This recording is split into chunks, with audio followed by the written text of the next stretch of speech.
বিসমিল্লাহির রহমানির রহিম। সর্বযুগের সর্বকালের সর্বশ্রেষ্ঠ মহামানব রাহমাতুল্লিল আলামিন হযরত মুহাম্মদ সাল্লাল্লাহু আলাইহি ওয়াসাল্লাম, যার জীবনের প্রতিটি অংশে আছে শিক্ষা, মহান রব্বুল আলামিনের অকৃত্রিম বন্ধু রাসূলুল্লাহ সাল্লাল্লাহু আলাইহি ওয়াসাল্লামের জীবন থেকে শিক্ষা গ্রহণ আমাদের সবারই একান্ত কর্তব্য। এখন আমাদের সামনে রাসূল করিম সাল্লাল্লাহু আলাইহি ওয়াসাল্লামের জীবনের নানা দিক নিয়ে আলোচনা করছেন আন্তর্জাতিক খ্যাতিসম্পন্ন মুফাসসিরে কোরআন ও বিশিষ্ট ইসলামী চিন্তাবিদ হযরত মাওলানা দেলোয়ার হোসাইন সাঈদী। শব্দগ্রহণে মাহসিন সাউন্ড সিস্টেম, প্রযোজনায় সিএইচপি, পরিবেশনায় স্পন্দন অডিও ভিজুয়াল সেন্টার, ঢাকা। আল্লাহ রাব্বুল আলামিন বলেন, মা ইয়ানতিকু আনিল হাওয়া ইন হুয়া ইল্লা ওয়াহিয়ুন ইউহা। আমার নবী নফসকে অনুসরণ করে, প্রবৃত্তিকে অনুসরণ করে কোনো কথা বলেন না। আমার নবী যেটা বলেন সেটা হলো ওহী। আমি যা বলতে বলি তাই তিনি বলেন। ওয়ালাউ তাকাওয়ালা আলাইনা বা'দাল আকাবিল। আমার নবী যদি নিজের থেকে বানিয়ে কোনো কথা যদি কোরআনের ভিতরে আমার নামে চালায় দিতেন, আমি আল্লাহ রাব্বুল আলামিন আমার নবীর ডান হাতকে চেপে ধরতাম, আর তার কণ্ঠ নালীকে আমি আল্লাহ রাব্বুল আলামিন কেটে ফেলে দিতাম। তিনি যা বলেছেন সব কার কথা? আল্লাহ পাকের কথা। তিনি হচ্ছেন গোটা বিশ্বের সর্বশ্রেষ্ঠ চরিত্রের আধার। তার চরিত্রের সার্টিফিকেট আল্লাহ পাক দিচ্ছেন। চরিত্রের সার্টিফিকেট কে দিলেন? আল্লাহ পাক দিয়েছেন। কোরআনে কারীমের মধ্যে আল্লাহ রাব্বুল আলামিন বলেন, ওয়া ইন্নাকা লাআলা খুলুকিন আযীম। নবী হে, আপনি হচ্ছেন পুত পবিত্র চরিত্রের উপরে প্রতিষ্ঠিত। সুবহানাল্লাহ ওয়া বিহামদিহি। আপনি শ্রেষ্ঠ চরিত্রের উপরে প্রতিষ্ঠিত। দেখুন, রাসূল করিম সাল্লাল্লাহু আলাইহি ওয়াসাল্লাম নবুয়ত পাওয়ার পর যখন তিনি ঘরে প্রবেশ করেছেন, সর্বপ্রথম হযরত জিবরাইলের সঙ্গে জীবনের প্রথম দেখা। ভয় পেয়েছেন, শরীরে জ্বর এসেছে, এবং হযরতে খাদিজাকে গিয়ে বলছেন যে আমাকে ঢেকে দাও, আমি ভয় পেয়েছি। হযরতে খাদিজাতুল কুবরা রাদিয়াল্লাহু তাআলা আনহা তিনি রাসূলকে বলছেন, আবুল কাসেম, হে কাসেমের পিতা, আপনার ভয় পাওয়ার কোনো কারণ নাই। আপনাকে জিন বা শয়তান কোনো অনিষ্ট করতে পারে না, কারণ আপনি এতিমদেরকে, মিসকিনদেরকে খেতে দেন, আপনি বিধবাকে আশ্রয় দেন, আপনি প্রতিবেশীর হক আদায় করেন, আপনি আত্মীয়দের হক আদায় করেন। কি সার্টিফিকেট দিচ্ছেন? স্ত্রী তো স্বামীর জন্য ভালোবাসা দিতে পারে, মহব্বত দিতে পারে, জান দিতে পারে, কিন্তু ঈমান তো আনতে পারে না। ঈমান আনা তো এত সহজ ব্যাপার না। কিন্তু রাসূল করিম সাল্লাল্লাহু আলাইহি ওয়াসাল্লাম যখন তাকে তাওহীদের দাওয়াত দিলেন, রিসালাতের দাওয়াত দিলেন এবং বললেন আমি নবী, হযরত খাদিজা এক মুহূর্ত দেরি করেন। হযরতে খাদিজা তার কাছে রাসূলুল্লাহ যখন রিসালাতের দাওয়াত পেশ করলেন, সঙ্গে সঙ্গে হযরত খাদিজা পড়ে নিলেন, লা ইলাহা ইল্লাল্লাহু মুহাম্মাদুর রাসূলুল্লাহ। জোরে জোরে পড়েন, লা ইলাহা ইল্লাল্লাহ, লা ইলাহা ইল্লাল্লাহ।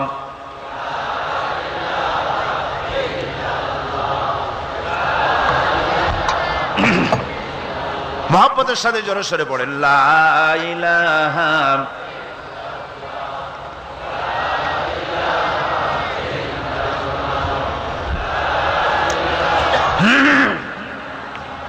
লা ইলাহা ইল্লাল্লাহু মুহাম্মাদুর রাসূলুল্লাহ।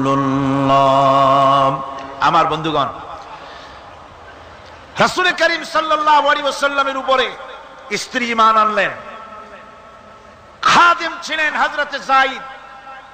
খাদেম তো তার প্রভুর জন্য জান দিতে পারে, মাল দিতে পারে, মহব্বত করতে পারে, সব পারে। খাদেম ঈমান আনতে পারে না, যেহেতু খাদেমের কাছে তার সাহেবের ইনস এন্ড আউট, তার ভেতর বাইরে সবকিছুই পরিষ্কার থাকে।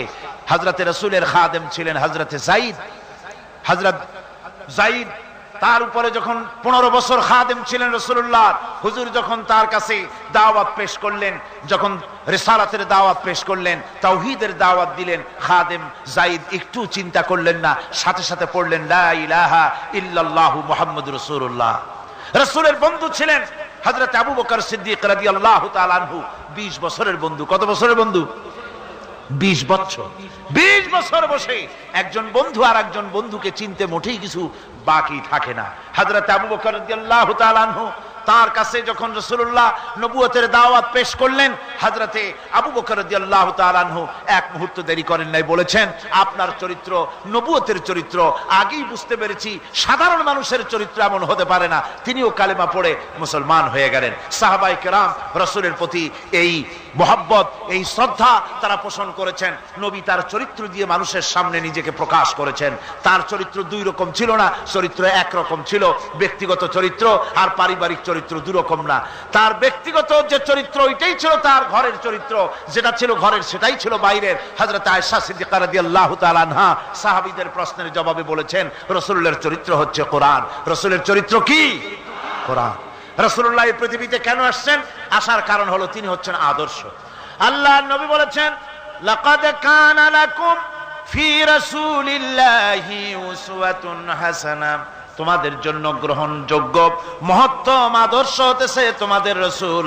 তোমাদের রাসূলের ভিতরেই তোমাদের আদর্শ রয়েছে, তার কাছ থেকে তোমরা আদর্শ গ্রহণ করো।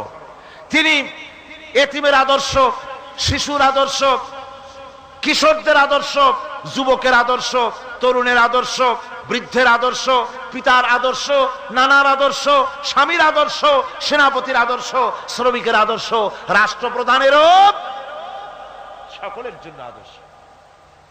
যেই যুগে বেহাপনার উলঙ্গপনা দিয়েছিল সমাজ ভর্তি, আল্লাহর ঘর তাওয়াফ করে নারী আর পুরুষেরা উলঙ্গ হয়ে, সেই যুগে রাসূলুল্লাহ যখন কাবা শরীফ রিকনস্ট্রাকশন হচ্ছিল, পুনর্নির্মাণ হচ্ছিল, তখন তিনি বহন করছিলেন পাথরগুলি মাথায় করে। তার চাচা তাকে বললেন তোমার তো বড্ড কষ্ট হচ্ছে, তুমি এখন এইটাকে ঘাড়ের উপরে, লুঙ্গিটা খুলা ঘাড়ের উপরে রেখে তারপর এটা বহন করো। হুজুর যখন লুঙ্গির গিরায় হাত দিয়েছেন খুলবেন এই চিন্তা করে, ঘাড়ের উপরে রেখে পাথর বহন করবেন, লুঙ্গির গিটে হাত দিয়েছেন, খোলেন নাই। লুঙ্গির গিটের উপরে হাত রেখে তিনি চিন্তা করলেন এতগুলি লোকের সামনে কাপড়টা খুললে পরে কি শরম হবে। কাপড়টা খোলেনি নাই, শুধু খুললে পরে কি লজ্জা হবে। এই আগাম শরমের অনুভূতিতে মুহাম্মদ সাল্লাল্লাহু আলাইহি ওয়াসাল্লাম বেহুশ হয়ে জমিনের উপরে পড়ে গিয়েছেন। আদর্শ কাকে বলে? শিশুর আদর্শ, কিশোরের আদর্শ, স্বামীর আদর্শ, পিতার আদর্শ, নানার আদর্শ, গোটা পৃথিবীর সমস্ত মানুষের আদর্শ রাসূল করিম সাল্লাল্লাহু আলাইহি ওয়াসাল্লাম। তার কাছে তিনি স্ত্রীদের আদর্শ ছিলেন, তিনি নানার আদর্শ ছিলেন। ইমাম হোসেনকে তিনি কোলে নিচ্ছেন, ঘাড়ে উঠছে বাচ্চা, বুকের উপরে উঠছে। একজন সাহাবী বলছেন হুজুর বাচ্চা পেলে আপনি এত আদর করেন, আমার তো ৬-৭টা ছেলে মেয়ে, আমি মোটে কোলেও নি না আর জীবনে একবার চুমাও খাই না, আমার মোটে ইচ্ছাই করে না। হুজুর বললেন আল্লাহ যদি তোমার দিলের মধ্যে রহম পয়দা না করেন তো আমি কি করতে পারি। হুজুর বাচ্চাকে নিয়ে আদর করছেন। ইমাম হোসেনকে বলছেন হোসেন কে বড় বলো তো, তুমি বড় না আমি বড়? হোসেন বলছেন আনাজি আমি আপনার থেকে বড়। আশ্চর্য কথা, তুমি আমার থেকে বড় কিভাবে? হোসেন বলছেন আনাজি বলুন তো আপনার পিতার নাম কি? হুজুর বলছেন আমার পিতার নাম আব্দুল্লাহ। হোসেন বলছেন এই আব্দুল্লাহ এই পর্যন্তই শেষ, আপনি তো আমার পিতার মতো পিতা পান নাই, আমার আব্বার মতো আব্বা আপনার আছে। আমার আব্বাকে বলা হয় আসাদুল্লাহিল গালিব, সমস্ত কাফেরদের জন্য বিজয়ী বীর বাঘ আমার আব্বা। এবং আমার আব্বা সম্পর্কে আপনি বলেছেন আনা মাদিনাতুল ইলম ওয়া আলিয়ুম বাবুহা, আমি হচ্ছে একটি জ্ঞানের রাজ্য আর আলী হচ্ছে সেই রাজ্যে প্রবেশের প্রধান তরুণ। আমার বাপের মতো বাপ আছে আপনার? হুজুর আশ্চর্য হয়ে গেলেন, বাচ্চা বলে কি? হোসেন বলছেন আনাজি এবার কোন তো দেখি, এবার বলুন তো দেখি আপনার মায়ের নাম কি? হুজুর বলছেন আমার মায়ের নাম আমেনা। হযরত হোসেন বলছেন এই আমেনা পর্যন্তই শেষ, কয়জনে চিনবে কর? আমার মায়ের মতো একটা মা আপনার আছে? আমার মায়ের মতো একটা মা আপনি পেয়েছেন? আমার মাকে চেনেন? আমার মা হচ্ছেন জান্নাতের সাইয়্যিদাতুন নিসা, জান্নাতের সমস্ত মহিলাদের সরদারিনী আমার মা ফাতিমাতুজ জাহরা রাদিয়াল্লাহু তাআলা আনহা। আমার মায়ের মতো একটা মা আপনি পেয়েছেন? হোসেন বলছে, নানাজি আরো বলবো নাকি? কয় হ্যাঁ বলো। বলছে, নানাজি এবার কোন তো দেখি আপনার নানার নাম কি? হুজুর বলছেন, আমার নানার নাম আব্দুল ওয়াহাব। হোসেন বলছেন, এবার আপনি মানুষের কাছে জিজ্ঞেস করেন কয়জন এই আব্দুল ওয়াহাব রয়েছেন? আপনি কি আমার নানার মতো একটা নানা পেয়েছেন? আমার নানাকে আপনি জানেন? আমার নানা সাইয়্যিদুল মুরসালিন আশরাফুল আম্বিয়া রাহমাতুল লিল আলামিন বিশ্বনবী জনাবে মুহাম্মদ রাসূলুল্লাহ সাল্লাল্লাহু আলাইহি ওয়াসাল্লাম।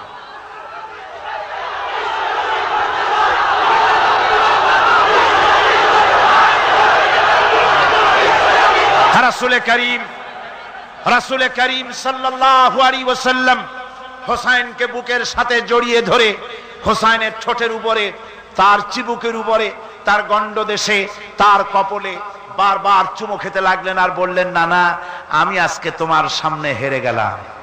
সুবহানাল্লাহি ওয়া বিহামদিহি। কি আদর করতেন তিনি বাচ্চাদেরকে। রাসূলুল্লাহ রাস্তা দিয়ে যেতেন আর বাচ্চারা খেলাধুলা ছেড়ে রাসূলের কাছে ছুটে আসতো। একবার তো রাসূলুল্লাহ একটা বাচ্চার মাথায় হাত বুলিয়ে খেলা ছেড়ে দিয়ে ছুটে আসছে। হুজুর তাকে জিজ্ঞেস করলেন, তোমার সাথে যে পাখিটা থাকতো সেই লাল পাখিটা কই? ছেলে তো কেঁদে ফেললো। ছেলে বলে ফেললো যে আপনি বিশ্বনবী, আমি একটা ছোট্ট মানুষ, আমার পাখির খবর আপনি রাখেন। সুবহানাল্লাহি ওয়া বিহামদিহি। রাসূলুল্লাহ তার চরিত্র দিয়ে মানুষকে জয় করেছিলেন, মহব্বত দিয়ে। তরবারি দিয়ে ইসলাম প্রতিষ্ঠিত হয় নাই, ইসলাম এসেছে মহব্বত দিয়ে, উদারতা দিয়ে, ভালোবাসা দিয়ে। তরবারি দিয়ে ইসলাম বিজয় হয় নাই পৃথিবীর বুকে। পিতামাতার প্রতি ভালোবাসা ইসলামের এক মহান শিক্ষা, যা দেখতে পাওয়া যায় রাসূলুল্লাহ সাল্লাল্লাহু আলাইহি ওয়াসাল্লামের চরিত্রে। আল্লাহ রাব্বুল আলামিন বলেন, وَقُلْ لَهُمَا قَوْلًا كَرِيمًا। মা বাবার সঙ্গে সম্মানজনক কথা বলো, খবরদার বেয়াদবি করবে না। আর মা বাপের জন্য, তাদের জন্য আমি আল্লাহ রাব্বুল আলামিনের কাছে দোয়া করো, রব্বিরহামহুমা কামা রাব্বায়ানি সাগীরা। পড়েন সবাই, রব্বিরহামহুমা কামা রাব্বায়ানি সাগীরা। আল্লাহ রাব্বুল আলামিন শিখায় দিলেন, বান্দারে তোর মা বাপের জন্য আমার কাছে দোয়া কর। আয় আল্লাহ, আমার মা বাপ যেমন ছোট্ট বেলায় আমাকে স্নেহের কোলে লালন পালন করেছে, মাবুদ গো আমার মা বাপকে তোমার রহমতের কোলে লালন পালন করো। আল্লাহ শিখাই দিচ্ছে। হাদিস শরীফ এসেছে, হুজুর বসে আছেন মসজিদে নববীতে, সাহাবায়ে কেরাম বসা। এক বৃদ্ধা মহিলা প্রবেশ করেছেন মসজিদে, হুজুর তাকে দেখে দাঁড়ায় গেলেন। মহিলা আসার পর নবীজি নিজের গায়ের চাদর বিছিয়ে দিলেন।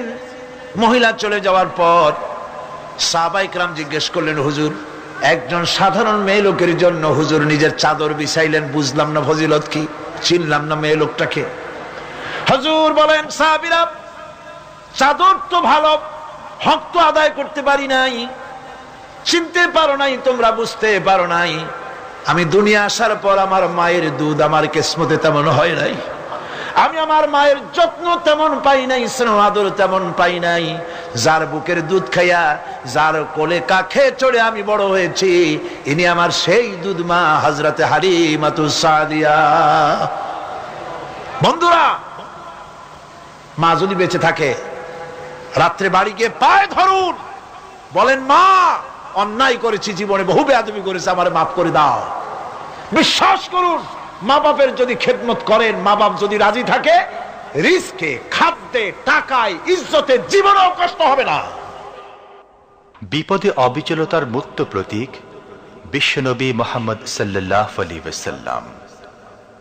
সর্ব অবস্থায় আল্লাহর উপর ভরসা করে ধৈর্য ধরার ক্ষেত্রে তিনি স্থাপন করেছিলেন এক অনন্য দৃষ্টান্ত।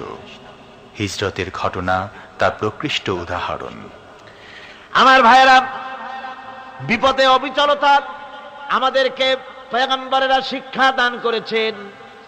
আমরা দেখতে পেয়েছি বিশ্বনবী জনাবে মুহাম্মদুর রাসূলুল্লাহ সাল্লাল্লাহু আলাইহি ওয়াসাল্লাম হিজরতের রাত, কাফেররা চতুর্দিকে দাঁড়ানো। হযরত জিবরাইল এসে বলেন, ইয়া রাসূলুল্লাহ, হে কাফেরেরা চতুর্দিকে ঘিরে দাঁড়িয়েছে, গভীর রাত, এখন হাতে তাদের তরবারি, সকাল হলে পরেই তারা আপনাকে মেরে ফেলে দিবে, তাড়াতাড়ি ওঠেন, মদিনার দিকে চলে যান। আল্লাহ নবী ঘুমের থেকে জেগে হযরত আলীকে ডেকে বলেন, আলী, আল্লাহ অর্ডার করেছেন আমি মদিনায় চললাম, আমার বিছানার পরে আমার চাদর গায়ে দিয়ে শুয়ে থাকো। হযরত আলী বলেন, আল্লাহর হাবিব, আপনার চাদর গায়ে দিয়ে ঘুমিয়ে থাকবো, সকালবেলায় কাফির বেঈমানেরা আপনার বিছানার পরে আপনার চাদর গায়ে দেওয়া অবস্থায় আমি আলীকে তারা মুহাম্মদ মনে করবে, আর আমি আলীকে নবী মনে করে তারা তাদের তরবারি দিয়া কেটে কেটে টুকরা টুকরা করে আমারে বিদায় করে দেবে দুনিয়া থেকে। এতটুকুনো পরোয়া করি না, বরং আমার দিলের মধ্যে এটাই তৃপ্তি থাকবে যে আমি আলীর জীবনের বিনিময় আল্লাহর হাবিব দুনিয়ায় বেঁচে আছেন। নবীজি ঘরের থেকে বেরোলেন, চতুর্দিকে কাফেররা দাঁড়ানো। আল্লাহ নবী হাতে এক মুষ্টি বালু হাতে নিয়ে শাহাতেল ওযু পড়ে 3 বার দম করে বালুগুলো ছেড়ে দিলেন। বালিগুলি ঘরের চতুর্দিকে কাফেরদের চোখে চলে গেল। পরবর্তী সময় রব্বুল আলামিন ডেকে বলেন, নবীরে, বালি যখন নিক্ষেপ আপনি করেছিলেন, ধুলাগুলি আপনি তো শুধু নিক্ষেপ করেছিলেন, কিন্তু চতুর্দিকে কাফেরদের চোখে গেল কেমনে? একদিকে মেরেছিলেন, সেই দিকেই তো যাওয়ার কথা ছিল, চতুর্দিকের কাফেরের চোখে চোখে সেগুলো পৌঁছে গেল কেমনে? ওয়ামা রামাইতা ইদ রামাইতা ওয়ালাকিন্নাল্লাহ রামা।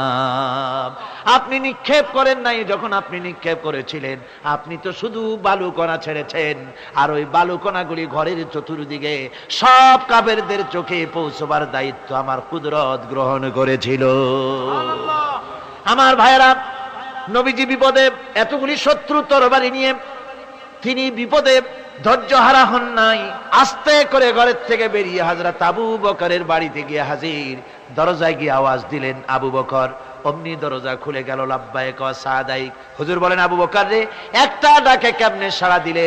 তুমি কি ঘুমাইছিলে না? হযরত আবু বকর বলেন, হুজুর, আপনি বলেছেন আমাকে নিয়ে হিজরত করবেন, আমি মনে মনে চিন্তা করেছি, না জানি কত রাত্রে নবীজি আসেন, উঠতে যদি আমার দেরি হয়ে যায়, নবীজি যদি দরজার কাছে দাঁড়ায় দাঁড়ায় আমারে ডাকাডাকি করে, আর আমি যদি ঘুমায় থাকি, তাহলে আল্লাহর নবীর সঙ্গে বেয়াদবি হয়ে যাবে। এই মনে করে বিছানায় না ঘুমাইয়া আপনার গলার আওয়াজ শোনার জন্য এই দরজার সঙ্গে পিঠ লাগাইয়া লাগাইয়া দাঁড়াইয়া ঘুমাচ্ছিলাম। আল্লাহর নবী হযরত আবু বকরকে সঙ্গে করে নিয়ে চললেন মদিনার দিকে। উল্টা পথে রওনা করলেন। বারবার কাবা শরীফের দিকে তাকাতে লাগলেন। বুখারী শরীফে এসেছে, নবীজি বারবার কাবার দিকে তাকিয়ে বলতেছেন, রে কাবা, বড় আশা ছিল তোর কাছে থাকবো, তোর খেদমত করব, কিন্তু তোর নিষ্ঠুর সন্তানেরা তোর কাছে আমারে থাকতে দিল না রে। আল্লাহ নবী মিসফালা দিয়ে জাবালে কেদোয়ার উপর দিয়ে চলে গেলেন জাবালে সুরে।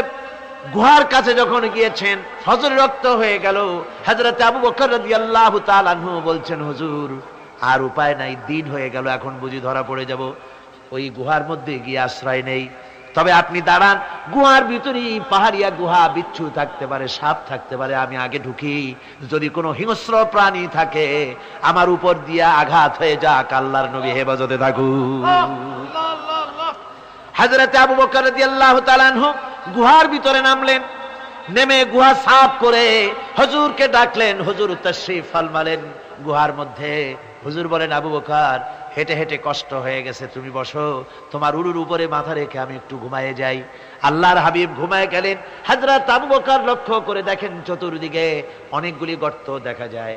এই গর্ত থেকে সাপ আসতে পারে, বিচ্ছু আসতে পারে মনে করে নিজের গায়ের চাদর ছিঁড়ে ছিঁড়ে গর্তগুলি বন্ধ করা শুরু করে দিলেন। কয়েকটা গর্ত বন্ধ করার মতো চাদর আর নাই, পাও দিয়ে চেপে ধরলেন। এক পাহাড়িয়া বিষধর সাপ বেরোবার জন্য চেষ্টা করে বেরোবার পথ খুঁজে না পেয়ে হযরত আবু বকরের পায়ের উপরে দংশন করেছে। বিষের যন্ত্রণায় হযরত আবু বকরের চোখ থেকে পানি দরদর করে পড়ছে। রাসূলুল্লাহর ঘুম ভেঙে গেল। আল্লাহর নবী তাকিয়ে বলেন, আবু বকর, চোখে পানি কেন? বাড়ির কথা বুঝি মনে পড়ে গেছে? হযরত আবু বকর বলেন, ইয়া রাসূলুল্লাহ, আল্লাহর নামে কসম করে বলি, যেই দিন আমি ঈমান এনেছি ওই দিন থেকে আমার মা বাপ, আমার কোলে আমার সন্তান, আমার স্ত্রী, আমার জায়গা জমি ঘর বাড়ি, এমনকি আমার নিজের আত্মার চাইতে হুজুর আপনারে ভালোবাসি বেশি। তাহলে কাঁদো কেন? হযরত আবু বকর বলেন, হুজুর বাড়ির জন্য কাঁদি না, ছেলেপেলের জন্য কাঁদি না, সাপে দংশন করেছে, যন্ত্রণায় কাঁদতেছি। আল্লাহর নবী সঙ্গে সঙ্গে মুখ থেকে থুতু বার করে যন্ত্রণার জায়গায় লাগাই দিলেন, সঙ্গে সঙ্গে যন্ত্রণা বন্ধ হয়ে গেল। হুজুর বললেন, আবু বকর প্রথম যখন তোমার এই আঘাত করেছিল সাপে, আমাকে কেন তাড়াতাড়ি বলো নাই, এতক্ষণ তো তোমার কষ্ট হতো না। হযরত আবু বকর বলেন, ইয়া রাসূলুল্লাহ, ওটা তো সাপে কাটার যন্ত্রণা, ওই যন্ত্রণায় আমার রক্ত জ্বলতেছে, যন্ত্রণায় যন্ত্রণায় আমার কলেজাটা যদি ফেটেও যেত, আল্লাহর হাবিব আরাম ফরমাচ্ছিলেন, আমি তাকে আরামে বিঘ্ন ঘটাতে পারতাম না। আমার ভাইয়েরা, হযরতে আবু বকর হযরতে রাসূল দুজন বসে আছেন, এমনি সময় কাফের বেঈমানেরা খুঁজতে খুঁজতে জায়গা মতো এসে গেছে। একজনে বলে ভিতরে আছে, আর একজনে বলে নাই। পায়ের যদি থাকবে তাহলে মাকড়সায় জাল বুনালো কি করে, পাখি ডিম পেড়ে বসে আছে কি করে, তাদের সন্দেহ হতে লাগলো। এর মধ্যে নাই একজন বলে আছে আর একজন বলে নাই। হযরত আবু বকর ভয়ের চোটে কেঁদে ফেলেছেন, হুজুর আর উপায় নাই। এই যে অবস্থা, এই অবস্থার ভিতরে, এই অবস্থার ভেতরেও আল্লাহ নবী এতটুকু ঘাবড়ে যান নাই। শত্রুরা তরবারি নিয়ে এসেছে, সুযোগ পেলে একটু তাকালি দেখতে পাবে, তুলে মেরে ফেলে দেবে। আল্লাহর হাবিব মোটেই ধৈর্য হারালেন না, এতটুকুন হতাশ হলেন না। আল্লাহ পাকের হাবিব তার সাথীকে কি বললেন, তখন কোরআনে কারীম সূরা তাওবার মধ্যে আল্লাহ তা উদ্ধৃত করেছেন মুমিনদের জন্য, ইযহুমা ফিল গার ইয ইয়াকুলু লিসাহিবিহি লা তাহজান ইন্নাল্লাহা মা'ানা। ও আমার সাথী, ও বন্ধু, ভয় করো না, চিন্তা করো না, আমরা মাইনরিটি নই, আমরাই মেজরিটি। তার কারণ আল্লাহ আমাদের সাথে আছেন। সুবহানাল্লাহ। রাসূলুল্লাহ সাল্লাল্লাহু আলাইহি ওয়াসাল্লাম অত্যন্ত সাদাসিধে জীবন যাপন করতেন।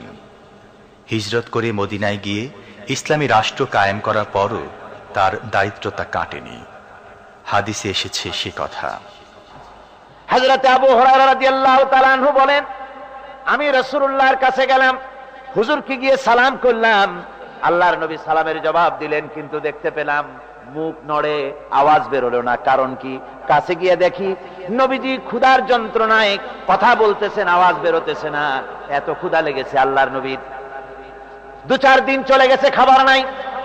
রাসূলুল্লাহ সমস্ত গনিমতের মাল, যাকাত সদকার মালগুলি, খাদ্য দ্রব্যগুলি দুহাতে বিতরণ করেছেন। নিজের পেটে খাবার নাই, মানুষকে দিতেছেন। দিতে দিতে এশার নামাজ পড়ে নবীজি ঘরের মধ্যে প্রবেশ করে হযরত আয়েশা সিদ্দিকা রাদিয়াল্লাহু তাআলা আনহাকে ডেকে বলেন, আয়েশা রে, সারাদিন কষ্ট করেছি, দারুণ ক্ষুধা লেগেছে, তাড়াতাড়ি করে কিছু খাবার আমারে এনে দাও।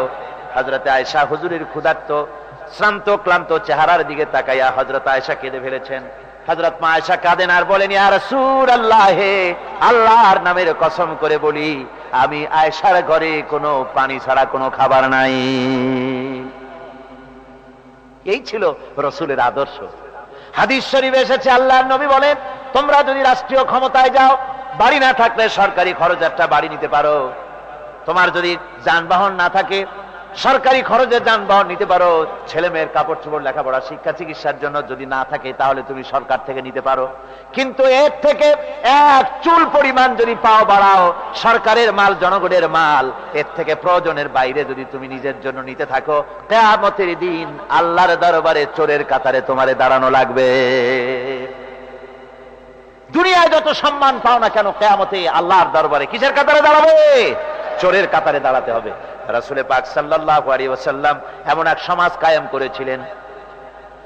আমার হতাশাগ্রস্ত ছাত্ররা, যেসব ছাত্ররা সমাজতন্ত্র তোমরা করো, যারা সমাজতন্ত্র করতে হতাশাগ্রস্ত হয়েছে, এখন যাব কোথায় বলে হতাশ হয়ে গিয়েছো তোমরা, আমরা তোমাদেরকে দাওয়াত দেই, কোরআনের মাহফিল থেকে দাওয়াত দেই, ফিরে আসো। হতাশ হওয়ার কোনো কারণ নাই।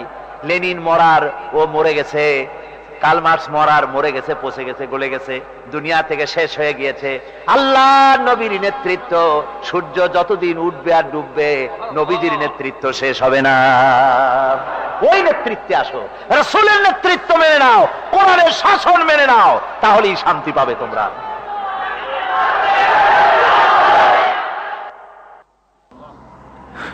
আল্লাহর নবী দুপুরে আরাম করতেছিলেন। হযরত ওমর বলেন, আমি দেখতে গিয়েছিলাম রাসূলুল্লাহকে, আমি যাই সালাম দিলাম, হুজুর উঠে বসলেন। আমি দেখি খেজুরের পাতা দিয়া বুনানো দড়ি, সেই দড়ি দিয়া বুনানো খাটিয়া এখনো মক্কা মদিনায় আছে, যারা হজ করতে গেছেন দেখেছেন। ওই দড়ি দিয়া বুনানো খাটিয়া, ওর উপরে তোশক নাই, বিছানার চাদর নাই, নিজের হাত মোবারক মাথার তলে দিয়া রাসূল শুয়ে আছেন। ওমরকে দেখে হুজুর উঠে বসলেন। ওমর বলেন, আমি রাসূলের পিঠের দিকে তাকায় দেখি দড়িগুলোর দাগ কেটে আছে। আমি সহ্য করতে পারলাম না, আমি শিশুর মতো ডুকরে কেঁদে উঠলাম, বললাম, ইয়া রাসূলুল্লাহ, এই পৃথিবীর কাফির বেঈমানেরা এত শান্তি করলো দুনিয়ায়, আর আল্লাহর হাবিবের পিঠে দড়ির দাগ বরদাস্ত করতে পারছি না, আপনি আমার অনুমতি দেন, একটা তোশক আপনার জন্য বানায় দেই। হুজুর আমার বলেন, ওমর রে শোনো, দুনিয়ায় শান্তি করার জন্য আমি আসি নাই। আমি যদি হুকুম করি উহুদ পাহাড় আমার জন্য সোনায় পরিণত হয়ে যা, উহুদ পাহাড়টা আমার জন্য সোনা হয়ে যেতে পারে। আমি দুনিয়ায় শান্তির জন্য আসি নাই, এসেছি মানবতার মুক্তির জন্য, পৃথিবীর মানুষগুলিকে বাঁচাতে এসেছি, সাদা কালো মানুষের ব্যবধান দূর করতে এসেছি। রাসূলুল্লাহ নারীর অধিকার দিলেন, সাদা কালা মানুষের ব্যবধান দূর করে দিলেন, পাহাড় সমান উঁচা সাদা কালা মানুষের অধিকারকে প্রতিষ্ঠিত করলেন, বললেন মানুষে মানুষে কোনো পার্থক্য নাই, আরবের উপরে অনারবের, অনারবের উপরে আরবের, ভাষার সাদার উপরে কালোর, কালোর উপরে সাদার, কোন বর্ণ বৈষম্য ইত্যাদি দিয়ে মানুষের ফজিলত হয় না, মানুষের মর্যাদা বাড়ে। ইন্না আকরামাকুম ইনদাল্লাহি আতকাকুম, মানুষের মধ্যে মর্যাদা তোমাদের মধ্যে আল্লাহর কাছে তার যে ব্যক্তি তোমাদের মধ্যে আল্লাহকে বেশি ভয় করে। সুবহানাল্লাহ কোন, সুবহানাল্লাহ কোন। আমার ভাইয়েরা, নবীজি মদিনা মুনাওয়ারায় ইসলামী রাষ্ট্রের রাষ্ট্রপ্রধান হয়েছেন। আজ বাজারে যেতেছেন, যাওয়ার সময় ডেকে ডেকে বলেন, বিধবাদের বাড়ির সামনে দিয়ে যায়, তোমাদের বাজার লাগবে নাকি? এতিমের বাড়ির সামনে থেকে যায়, তোমাদের বাজার লাগবে নাকি? আমারে বলো, আমি বাজার করে এনে দেব। নিজের পেটে খাবার নাই, দুয়ারে দুয়ারে খাবার পৌঁছে গেছে, খাবারের অভাব নাই, মানুষ খাওয়া পেয়েছে, পড়া পেয়েছে, চুরি ডাকাতি বন্ধ হয়ে গেছে। হুজুর বলেন, খায়রুল কুরুনে কারনি, সর্বশ্রেষ্ঠ যুগ আমার যুগ। সুদ বন্ধ হয়ে গেল। রাসূলুল্লাহ বললেন, সুদ আর চলবে না, হারাম। সুদ বন্ধ হয়ে গেল। হুজুর ব্যাংক চালু করে দিলেন। ব্যাংকের নাম হলো বাইতুল মাল। কি নাম হলো? এই ব্যাংক যেদিন রাসূলুল্লাহ উদ্বোধন করেন, আল্লাহর নবী বাইতুল মাল ব্যাংক উদ্বোধনের দিনে যে বক্তৃতা করলেন বুখারীতে, সেই বক্তৃতা লেখা হয়ে গেল।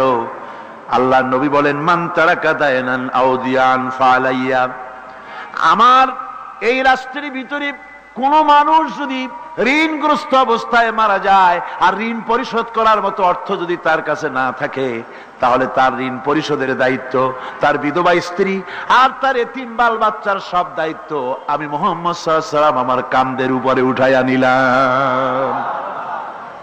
এমন সুন্দর রাষ্ট্র চালু হয়ে গেছে, মানুষ খাবার পেয়েছে, পড়ার পেয়েছে। বুড়োরা যাদের কাজ নাই, বুড়ো মানুষ কাজ করতে পারে না, তারা বসে বসে খাবারের ব্যবস্থা হয়ে গেছে। যুবকদের চাকরি হয়ে গেছে, বেকার কেউ আর বেকার নাই, সব কাজে ব্যস্ত হয়ে গেছে, মানুষের কাছে কাজ মিলেছে। কৃষক তাদের উৎপাদিত পণ্যের সঠিক মূল্য পাচ্ছে, শ্রমিক শ্রমের মর্যাদা পাচ্ছে, শ্রমিক মর্যাদা পাচ্ছে। রাসূলুল্লাহ বলেছেন, শ্রমিক আর মালিক, মনিব আর গোলামের সম্পর্ক না, সম্পর্ক ভাই ভাই। সম্পর্ক কি? শ্রমিকের মর্যাদা রাসূলুল্লাহ এভাবে দিলেন, নিজে শ্রম দিলেন। মদিনার 8 বছর চলে যাওয়ার পর হযরত আয়েশা রাসূলুল্লাহকে দেখলেন মাজা কুজা। হযরত আয়েশা বলেন, হুজুর মাজাটা কুজা কেন? বয়সের কারণে হলো নাকি? হুজুর বলেন, না, বয়সের কারণে হয় নাই। এই মদিনার চতুর্দিকে কাফির বেঈমানেরা যখন মদিনাকে আক্রমণ করেছিল, আমি তখন মদিনার চতুর্দিকে খন্দক পরিখা খনন করেছিলাম, 3 মাইল লম্বা, 15 ফিট গভীর, 30 ফিট চওড়া। সাহাবীরা মাটি কেটেছে, আমি মাটি বহন করেছি, আবার আমি মাটি কেটেছি, সাহাবীরা মাটি কেটেছে। মাটি কেটে আর মাটির ঝুড়ি বহন করে করে কোমরে যে বেদনা হয়েছিল, আজ পর্যন্ত সেই বেদনা সেরে যায় নাই। এই হলো আমার রাসূল, এ হলো বিশ্ব নবী। কি নবী? সিল্লা এখন কি নবী?